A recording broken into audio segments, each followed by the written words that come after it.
According to the National Center for Drug Abuse, over 165 million Americans ages 12 and up are currently abusing drugs or alcohol.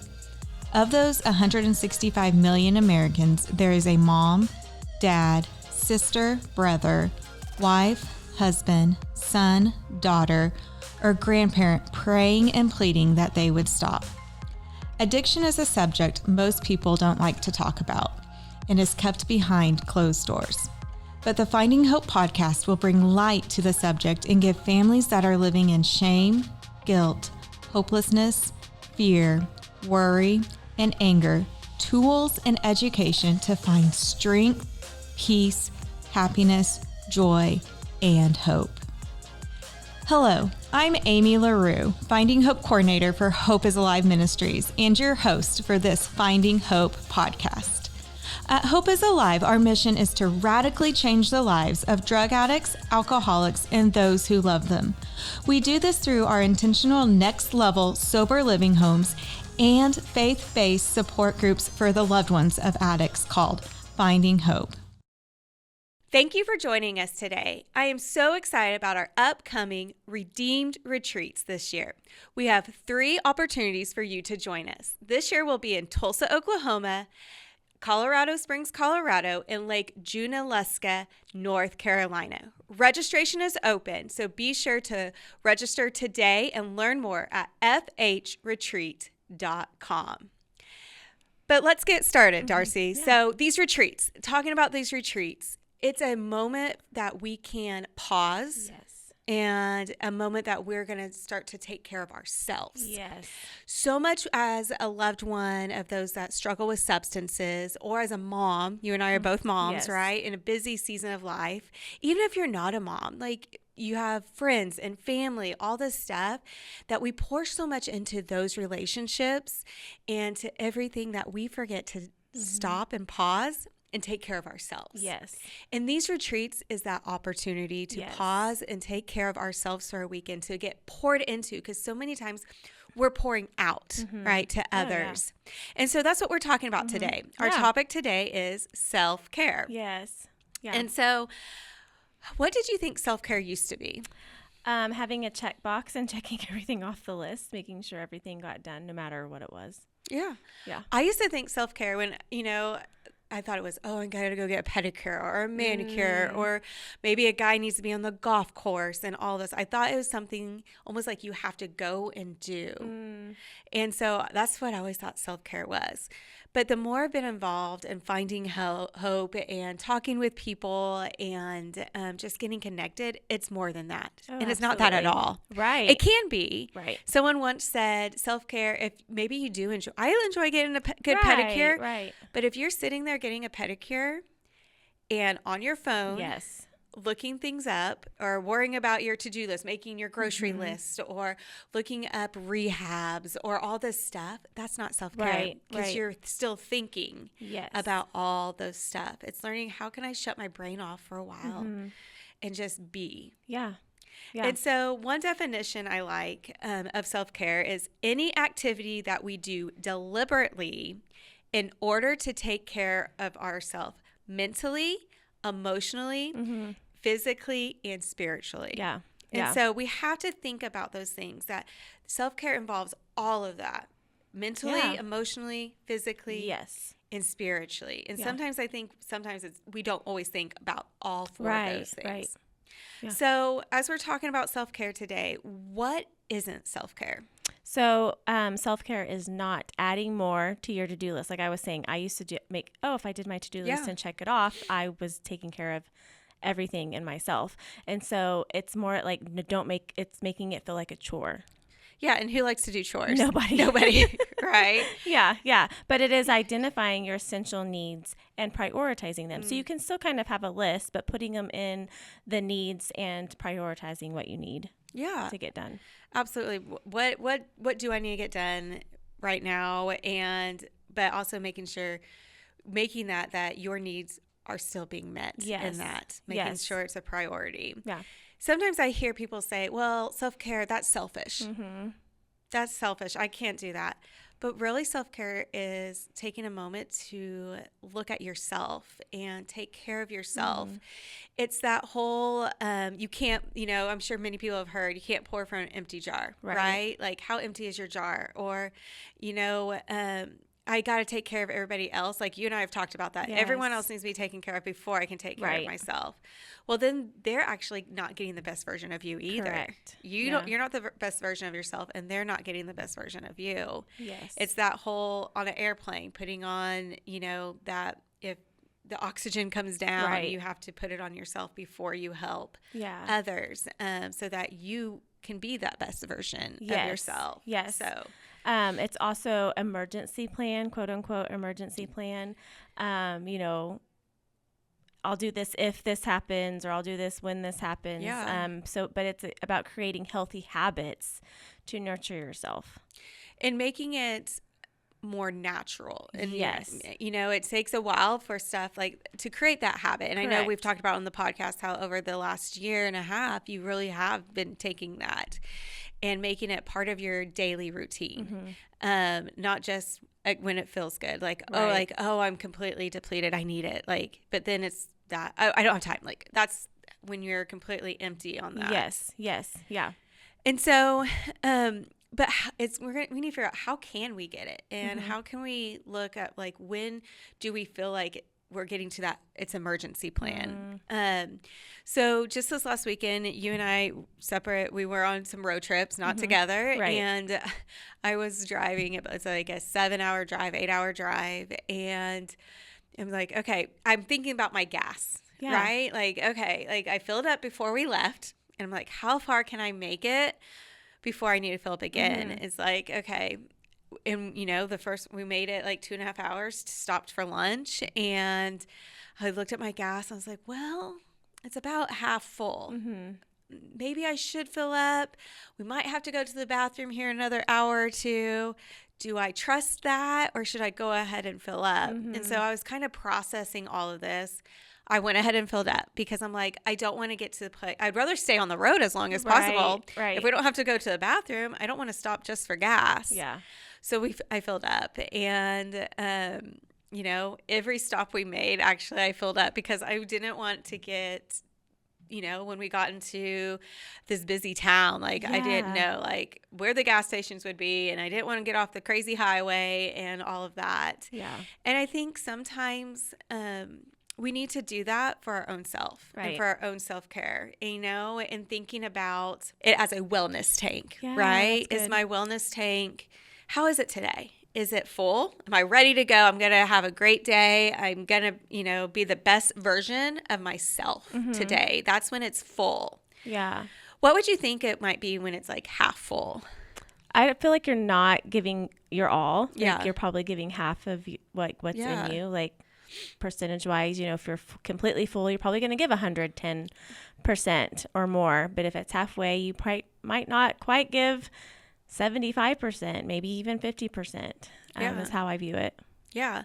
And you're edging on, like, it's like when that decision I had to make at the gas station when we stopped. Do I want to fill it up, or do I want to take that risk and run out of gas? Right? It's like, I'm so busy today. I don't have this time to do X, Y, and Z. I'll wait till tomorrow. And then tomorrow I'll wait till, and then before long, our wellness tank might be empty. And again, going back to the car, like, have you ever ran out of gas in your car?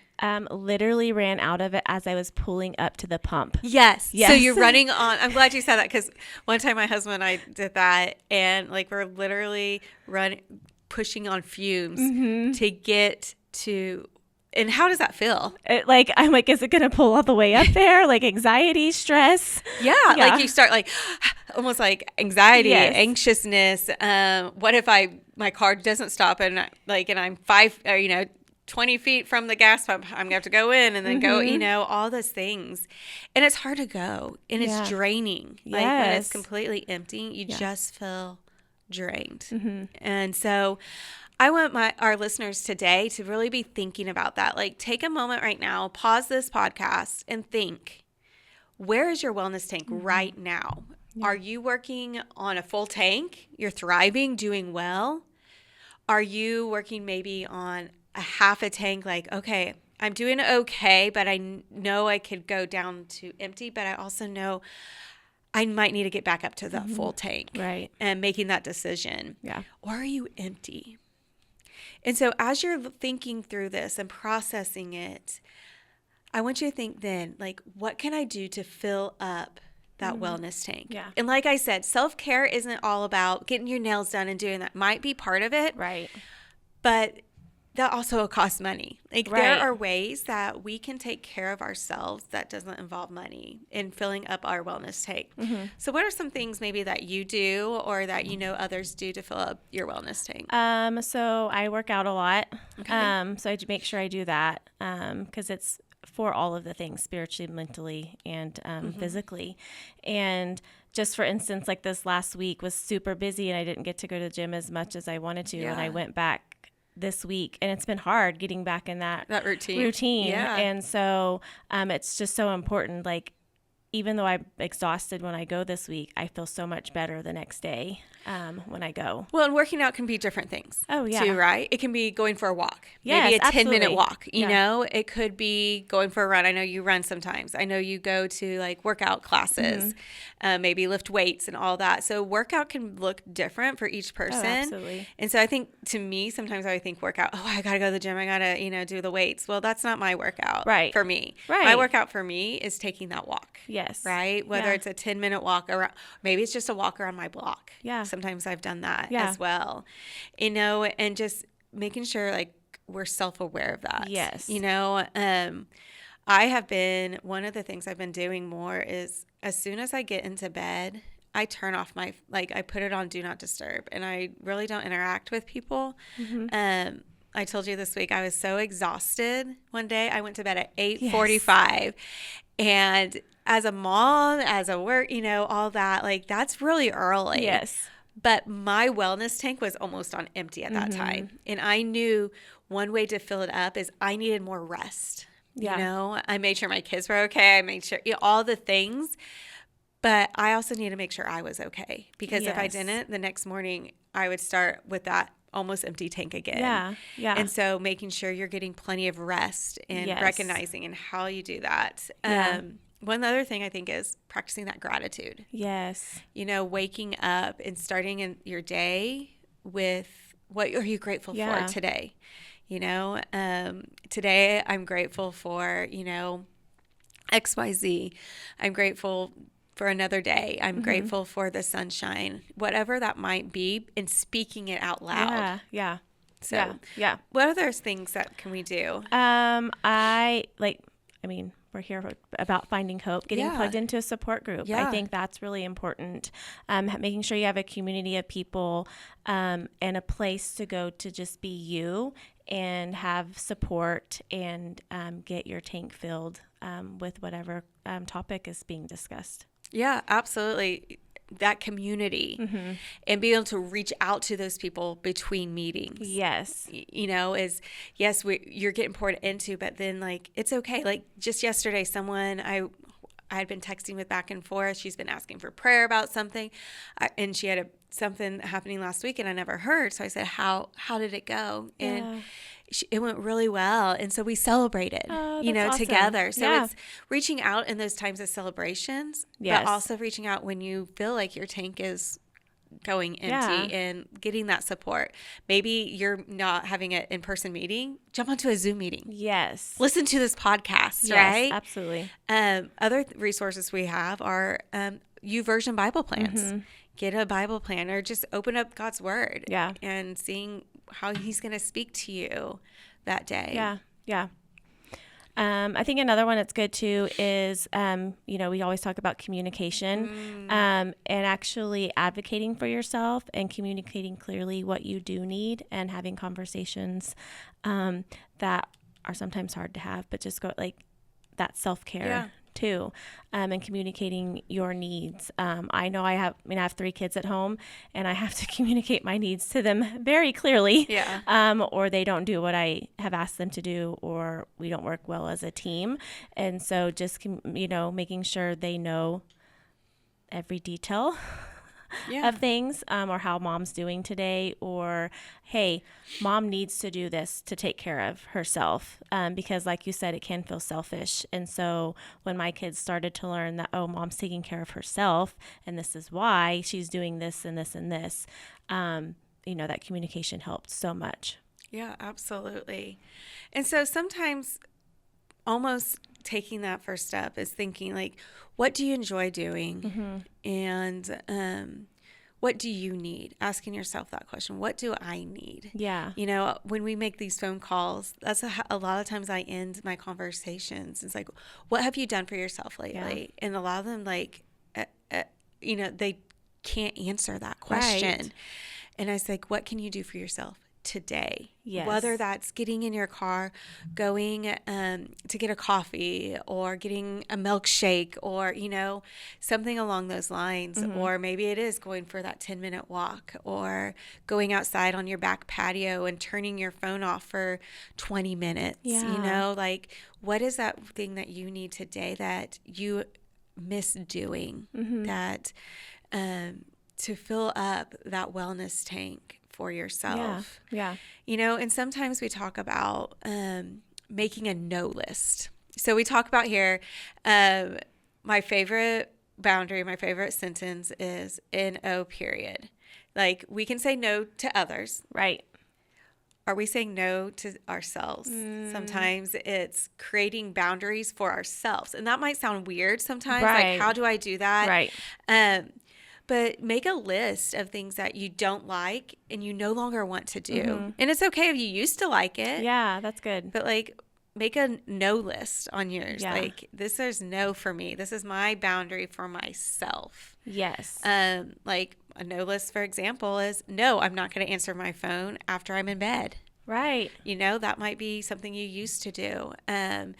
So whatever that might be, we can make a no list and non-negotiables. And that can shift and change. We talk about that with boundaries too. Yeah. But creating those boundaries for yourself and your own self, again, mentally, emotionally, physically, and spiritually. Yeah. No, that's good. And like we said, something else to start practicing is that good night's sleep. Yes. Right? Yeah. And a lot of that is turning that phone on Do Not Disturb. Yeah. I know I have to do that. Mine goes on at a certain time and does not come back on until a certain time in the morning, and I sleep so much better because my phone's not constantly vibrating. Yeah. And people, there's that cool number called 911. Yes, right. That people can call. There's also 988 now for mental health. Like, there's a lot of resources out there that people can call. Right. You can't, if it's a true emergency, they need true people who are trained in that. Yes, so, and I'm not. Making sure, practicing self-care, making a no list, making sure we're getting enough sleep, praying and meditating. Yes. Is making that a routine. And it's like that all day long. Oh, absolutely. It's not, you don't have to have a set time to pray. Yeah. It's when you're starting, like, Lord, sometimes I just pray, Lord, give me the strength to get through this next hour. Give me the strength to get through this meeting, whatever it might be. Yeah. So praying and then meditating on his word. Sometimes people are like, I don't know where to start in God's word. Well, like, some place I always tell them is start with Psalms. Like, start with the Psalms, read through them, and just asking God before you read it, like, Lord, show me what you want me to see in this. Yeah. And circling key words or key phrases in those Psalms of how it's speaking. David has a lot of great things in this that relates to stuff that, that we can relate to. Yeah. So taking that time to just dive into the word and meditate on it. Yeah, that's good. What else? Do at least, like you said earlier, one relaxing activity every day. One thing for yourself. I know on the weekends I love to have just coffee and sit in my living room with nobody else out there. And so I know that's my one day that I get to just sit there and it's in the quiet. I don't turn the TV on. Yeah. And so that's the day I do that. And so just one thing for yourself every single day. That you can do just for you, nobody else. Yeah, that's so good. One thing I started doing, and I tell you too, I'm like, I'm taking deep breaths, but it's not at you. It's just my regrounding. Yes. And that's what that is taking, sometimes those deep breaths just to reground ourselves. And sometimes it is like, I might just have to close my eyes and just take some breaths just for relaxation too. Yeah. Right. Yeah. And we've learned how helpful and beneficial that is. Yeah. Yeah. And I think one thing we forget about self-care too is laughter. Yes. I'll never forget somebody at one of our Finding Hope meetings. He was talking about rewiring our brains and all of that. And he said, sometimes you just got to smile. And he does this goofy little smile. And because your brain is teaching your brain, making that more a priority. He even said, nowadays, everyone is watching things on YouTube, right? Yeah. He's like, pull up funny baby movies or videos of babies laughing. Yes. If you hear a baby laughing, you have to smile or laugh, right? Or maybe it's, something else. Maybe it's a funny movie. Make your, laughter is healing. Oh, absolutely. We talk about making sure we're crying and all that. We've talked about Yes. that, but we also, on the flip side, need to make sure we're incorporating laughter in our own self-care too. Yeah. Because it does feel good. Yes, it feels good, but it also might sound weird too. Because I remember as the kids and I started walking through the journey of what we're walking through, I was sitting in the living room one night scrolling through TikTok, and there was just these joke videos of people playing pranks and stuff, and I was cracking up laughing, and my kids were in their rooms and they come around the corner, Mom, what is wrong with you? I was like, because they hadn't heard me genuinely laugh in a really long time, and so it might be awkward, but it's so good. And then now we laugh like that all the time. Yeah, that's awesome. Yes, making sure it is part of your routine. Yes. And, there's a show I watch every night and I can't help but laugh, right? Yes, yeah. And so it is. It's just part of it. And it's also a way for me to know, this is my time. Mm-hmm. It's my time to refill my tank at that moment. Yeah, that's so good. So anything else about self-care? Just a reminder, I know we've said this, it's not selfish. Don't feel guilt. Mm-hmm. Don't feel shame for taking care of you, because it's so important for us to take care of ourselves before we can take care of our kids or help other people. And so I know I had to get over that guilt and shame when I first started doing it, and knowing my kids get the best version of me, my employer gets the best version of me, and all of that. So just remember that it's not selfish. Okay, I have a question. I'm putting you on the spot. Okay. What have you done this week for self-care? I went back to the gym this week, and I almost died yesterday, but it's okay.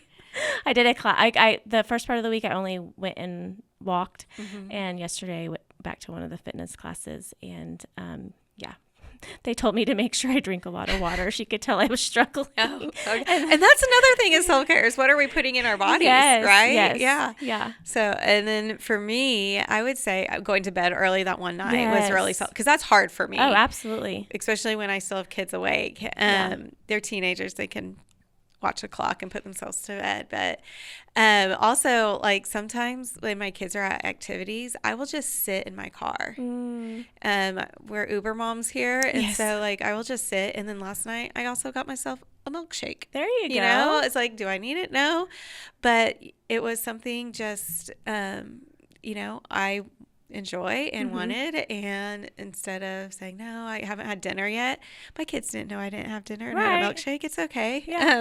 So but I love that. So just making sure that time is you're investing in that time.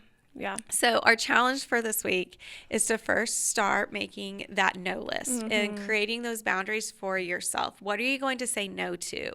What do you need to say no to that's not selfish, right? That's not selfish. It's taking care of yourself. Yes. And I want you to really think about your wellness tank. Every day, think about it as you wake up. Where's my wellness tank? Is it full, half full, or empty? Yeah. What's the action to make sure it can get full? You might even have to ask yourself at night, too, in the evening, after your busy day, where is my wellness tank? So taking those times to evaluate that. And then I'm going to tell these people, just like I do on the phone, what can you do for yourself today?